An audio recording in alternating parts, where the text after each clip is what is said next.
अस्सलाम वालेकुम। मैं हूं फजलुर रहमान, आपका बायोफ्लॉक फ़िश फार्मर।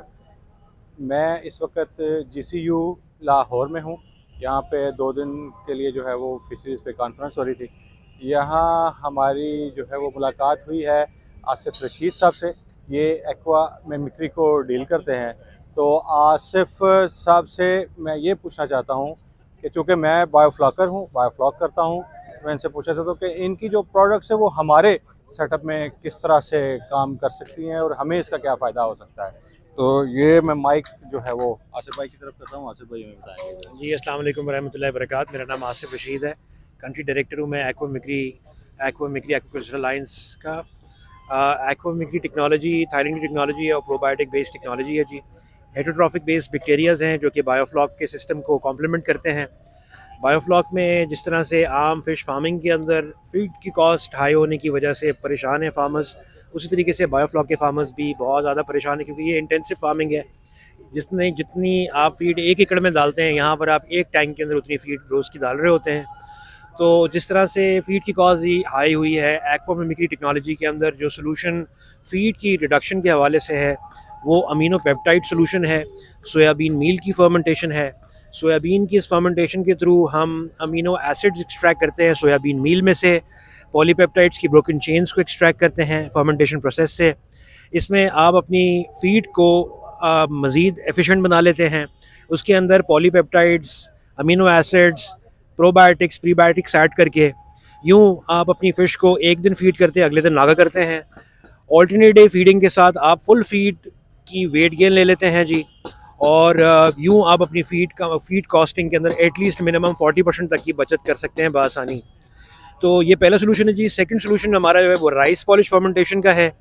वो आप कार्बन सोर्स के तौर पे भी ऐड कर सकते हैं और साथ साथ आप जू प्लैंकटन मछली को फीड करने के लिए भी दे सकते हैं टैंक्स के अंदर। 30 ml पर क्यूबिक मीटर के हिसाब से राइस पॉलिश फर्मेंटेशन डोज की जाती है पर एक टैंक के अंदर बायोफ्लॉक के। और इसी तरीके से जो अमीनो पेप्टाइड है, जो एपी जूस हमारा सोल्यूशन पेलेट फीड को रिड्यूस के लिए, वो 300 ml AP juice 1 kilo pellet feed के ऊपर अप्लाई होता है। इसको मिक्स करके बैग में फिलअप करके रख देते हैं और मछली को 18 आवर्स की सोकिंग के बाद फीड करवा देते हैं। तो जिस दिन नागा होता है उस दिन आप फीड तैयार कर लेते हैं और अगले दिन फीड डे होता है उस दिन आप फीड कर देते हैं मछली को। तो ये जी FCR इम्प्रूव करने की सोल्यूशंस हैं एक्वा मिमिक्री के साथ।